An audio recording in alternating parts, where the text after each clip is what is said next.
ಸಚಿವ ಪ್ರಿಯಾಂಕ್ ಖರ್ಗೆ ಆಪ್ತ ಸೇರಿ 5ರನ್ನ ಸಿಐಡಿ ವಶಕ್ಕೆ ಪಡ್ಕೊಂಡಿದೆ. ರಾಜು ಕಪನೂರ್ ಸೇರಿ 5 ಜನರ ಆರೋಪಿಗಳನ್ನ ಸಿಐಡಿ ತನ್ನ ಕಸ್ಟಡಿಗೆ ಪಡ್ಕೊಂಡಿದೆ.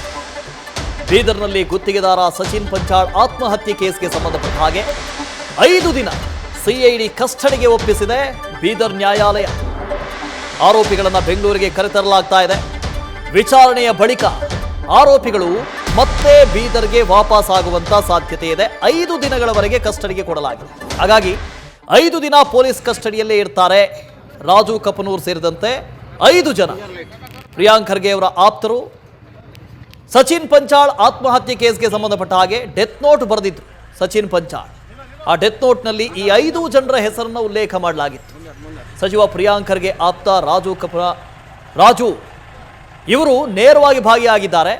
ಜೊತೆಗೆ ಆತ್ಮಹತ್ಯೆಗೆ ಇವರೂ ಕೂಡ ನೇರ ಹೊಣೆ ಅಂತೇಳಿ ಡೆತ್ ನೋಟ್ನಲ್ಲಿ ಬರೆಯಲಾಗಿತ್ತು. ರಾಜು ಕಪನೂರ್ ಸೇರಿದಂತೆ ಒಟ್ಟು 5 ಜನರನ್ನ ಪೊಲೀಸ್ ಕಸ್ಟಡಿಗೆ ನೀಡಲಾಗಿದೆ. ಸಚಿವ ಪ್ರಿಯಾಂಕ್ ಖರ್ಗೆ ಆಪ್ತ ಸೇರಿ ಸಿಐಡಿ ವಶಕ್ಕೆ 5 ಜನರನ್ನು ಕೊಡಲಾಗಿದೆ. ರಾಜು ಕಪನೂರ್ ಸೇರಿ 5 ಜನ ಆರೋಪಿಗಳನ್ನ ಸಿಐಡಿ ಕಸ್ಟಡಿಗೆ ನೀಡಲಾಗಿದೆ. ಬೀದರ್ನಲ್ಲಿ ಗುತ್ತಿಗೆದಾರ ಸಚಿನ್ ಪಂಚಾಳ್ ಆತ್ಮಹತ್ಯೆ ಕೇಸ್ಗೆ ಸಂಬಂಧಪಟ್ಟ ಹಾಗೆ ಇವತ್ತು 5 ಜನರನ್ನ ನ್ಯಾಯಾಲಯದ ಮುಂದೆ ಹಾಜರುಪಡಿಸಲಾಗಿತ್ತು.